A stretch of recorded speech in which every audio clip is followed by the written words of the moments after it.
Bapak Ibu, saudara-saudari jemaat yang dikasihi Tuhan, dari bagian pembacaan Alkitab ini Kejadian 12 ayat 1 sampai dengan ayat yang ke-9, tema yang diturunkan oleh Sinode untuk kita renungkan adalah pemberdayaan keturunan Abram menjadi bangsa.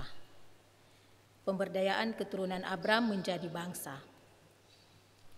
Bapak Ibu, saudara-saudari yang Tuhan Yesus kasihi, mungkin kita sudah bosan mendengar kata globalisasi dan digitalisasi.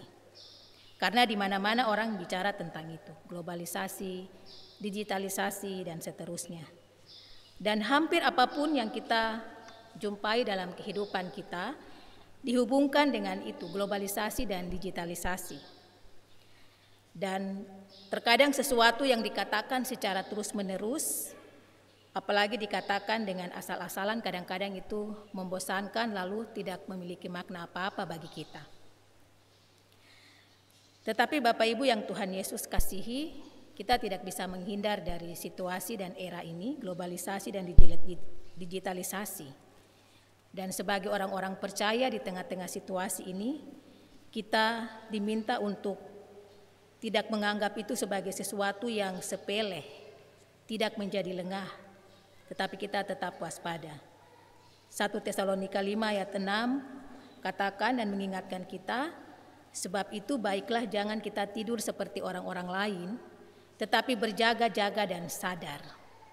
Berjaga-jaga dan sadar itu yang harus kita lakukan di tengah-tengah situasi ini. Mengapa demikian? Karena seperti yang dikatakan oleh seorang ahli bernama Alvin Toffler, dia katakan bahwa sepanjang sejarah peradaban umat manusia, paling tidak ada 3 kali manusia mengalami proses perubahan yang sehebat seperti yang kita alami sekarang ini. Yaitu yang secara total dan radikal mengubah kehidupan manusia, seluruh gaya hidup manusia, pandangan hidupnya dan juga sikap hidupnya. Yang pertama itu ketika terjadi revolusi pertanian ribuan tahun yang lalu. Ini adalah tonggak pertama peradaban manusia dan segala sesuatu itu berubah secara total. Yang kedua, baru mulai kurang lebih 100 tahun yang lalu, yaitu ketika terjadi revolusi industri. Dan ini juga mengubah total seluruh aspek kehidupan manusia. Manusia tidak lagi bergantung hanya pada tangan dan kakinya. Dengan mesin-mesin ciptaannya, walaupun manusia tidak punya sayap, bisa terbang jauh lebih hebat daripada burung. Dan kemajuan-kemajuan lain yang kita jumpai dalam kehidupan kita karena revolusi industri itu. Dan itu mengubah banyak hal dalam kehidupan manusia. Dan sekarang kita berada di gelombang perubahan global, gelombang perubahan total, dan itu yang ketiga. Dan bisa dikatakan bahwa perubahan itu perubahan yang revolusioner. Jadi antara perang dengan memakai tombak dan perang memakai rudal atau peluru kendali, dan itu sesuatu yang sangat berbeda. Antara kita pada zaman dulu mengirim pesan lewat burung, tetapi sekarang itu bisa kita lakukan lewat komputer atau internet. Dan itu sesuatu yang sangat-sangat berbeda dan itu perubahan yang begitu cepat yang kita alami dalam kehidupan kita sampai dengan saat ini. Perubahan yang datang begitu cepat dan kita diharapkan peka dan tidak lengah terhadap situasi atau perubahan yang luar biasa itu yang telah datang, yang sedang datang dan akan datang dalam kehidupan kita. Bapak Ibu saudara-saudari yang Tuhan Yesus kasihi, panggilan Allah kepada Abram yang tertulis dalam Kejadian 12 ayat 1 sampai dengan ayat yang ke-9 dapat kita pahami sebagai sebuah era baru, sebuah masa yang baru. Baru bukan hanya bagi Abram dan keluarganya, tetapi perubahan yang mencakup seluruh umat manusia. Ayat 3 dari bagian pembacaan ini menegaskan itu bagi kita. Olehmu semua kaum di muka bumi akan mendapat berkat. Jadi panggilan Abram itu, kalau kita pakai istilah yang ditulis oleh Bapak Pendeta Eka Dharma Putra, bisa dinamakan sebagai gelombang globalisasi rohani yang pertama. Dan ini sangat mirip dengan situasi di mana kita berada saat ini. Dan karena itu kita diajak untuk belajar dari Abram bagaimana seharusnya bersikap di tengah-tengah situasi ini. Ketika Tuhan memperhadapkan kita dengan sebuah masa depan yang sama sekali baru bagi kita. Mari kita perhatikan secara khusus bagian firman Tuhan ini. Kejadian 12 ini dibuka dengan kalimat yang bisa kita, kalau kita lihat itu sesuatu yang kelihatannya klise, tetapi sebenarnya sangat penting dan sangat menentukan. Di bagian awal Kejadian 12 ini dikatakan, berfirmanlah Tuhan kepada Abram. Itu kalimat yang penting di dalam bagian ini. Berfirmanlah Tuhan kepada Abram. Jadi yang tadi disebut sebagai globalisasi rohani itu tidak berawal dengan Abram bermimpi atau Abram berhayal atau Abram buat analisa dan kesimpulan tertentu. Mungkin dia katakan, kalau saya ingin maju atau harus pergi, apakah seperti itu dan seterusnya. Dia tidak berhayal, tidak bermimpi. Tetapi seluruh perubahan yang terjadi atas diri Abram itu kemudian dimulai dengan dua perkataan, berfirmanlah Tuhan. Dan ini juga yang pertama-tama harus kita lakukan ketika kita mengawali perjalanan kita memasuki era yang baru atau menghadapi era sekarang ini, globalisasi, digitalisasi dan seterusnya.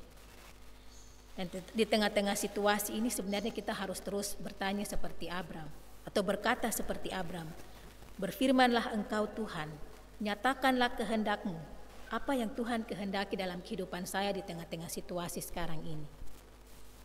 Di tengah-tengah situasi perubahan yang sangat cepat yang kita alami di saat ini.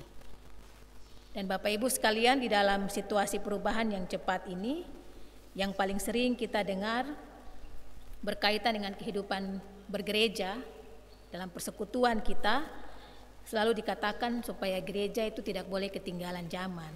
Harus terus mengikuti perubahan-perubahan yang ada. Gereja tidak boleh ketinggalan. Dan itu adalah sesuatu yang sebenarnya sudah kita terapkan juga dalam kehidupan bergereja kita. Dengan situasi perubahan yang terus-menerus kita alami dan kita jumpai dalam kehidupan bergereja. Tapi kita diingatkan oleh firman Tuhan di hari ini, di tengah-tengah situasi ini, walaupun kita harus menyesuaikan dengan berbagai macam hal, terutama perubahan-perubahan yang terjadi dalam kehidupan bergereja, karena kita diperhadapkan dengan kemajuan yang pesat, perkembangan zaman yang pesat di saat ini, kita tetap diingatkan oleh firman Tuhan, mendengar apa yang hendak Tuhan firmankan dalam kehidupan kita di tengah-tengah situasi ini. Karena kadang-kadang di tengah-tengah situasi kehidupan kita, dalam berbagai rutinitas kita yang kita lakukan dalam kehidupan kita, kita seringkali sulit mendengar suara Tuhan dalam hidup kita. Dan karena itu kita perlu membuka hati kita dan peka untuk mendengar dan meminta Tuhan untuk selalu berfirman dalam hidup kita. Supaya di tengah-tengah situasi yang sulit, tantangan kehidupan kita yang berat di saat ini, firman Tuhan itu menjadi filter untuk kita menyaring apa yang baik dan apa yang jahat. Firman Tuhan itu menjadi kompas untuk menunjukkan kemana kita harus pergi. Dunia ini berubah, semakin kita harus tekun untuk memperteguh ketahanan iman kita. Karena itu kita diingatkan di Efesus 6 ayat 11-12, kenakanlah seluruh perlengkapan senjata Allah, supaya kamu dapat bertahan melawan tipu muslihat iblis, karena perjuangan kita bukanlah melawan darah dan daging, tetapi melawan pemerintah-pemerintah, melawan penguasa-penguasa, melawan penghulu-penghulu dunia yang gelap ini, melawan roh-roh jahat di udara. Itu tantangan yang kita alami. Dan kita diingatkan selalu berusaha untuk peka dan mendengar suara Tuhan, firman Tuhan dalam hidup kita. Hal yang kedua, bagian yang penting untuk kita renungkan di saat ini, berfirmanlah Tuhan kepada Abram, pergilah. Kata pergi ini menjadi kata yang penting, kata yang sangat penting di dalam Alkitab. Ketika Musa sudah mulai hidup tentram di Midian, Tuhan berkata kepadanya, pergi. Ketika Elia bersembunyi di gua takut dan putus asa, Tuhan katakan kepadanya untuk pergi. Dan yang paling penting, sebelum Yesus naik ke sorga, pesannya juga adalah pergilah. Jadi kata pergi ini menjadi kata yang penting di dalam Alkitab. Pergi itu artinya bahwa kita harus bergerak, berjalan, dinamis, tidak berhenti di satu tempat, tidak statis, tidak loyo, tetapi aktif melakukan sesuatu yang baik. Dalam kehidupan bergereja kita berjumpa dengan banyak orang Kristen yang tidak bisa diam, terus bergerak, tetapi ada juga orang Kristen yang hanya tinggal diam saja. Kalau ditanyakan kepada kita, mana yang Tuhan mau, orang Kristen yang bergerak terus atau yang tetap tinggal diam di tempat, sebenarnya bukan kedua-duanya. Yang Tuhan inginkan adalah gereja yang pergi, gereja yang bergerak maju dan terus terarah keluar dalam melakukan pelayanannya. Dan itu artinya pergi itu bukan kita asal sibuk dengan diri sendiri, lalu hasilnya kita capek dan lelah. Kita bukan bergerak asal bergerak, tetapi kita melakukan sesuatu yang kemudian berarti bagi diri kita dan orang lain. Bapak Ibu yang Tuhan Yesus kasihi, dalam tahun ini yang ditetapkan oleh Sinode GKI sebagai tahun pemberdayaan, karena itu di hari ini kita merenungkan bagian firman Tuhan ini yang juga ada kaitannya dengan pemberdayaan.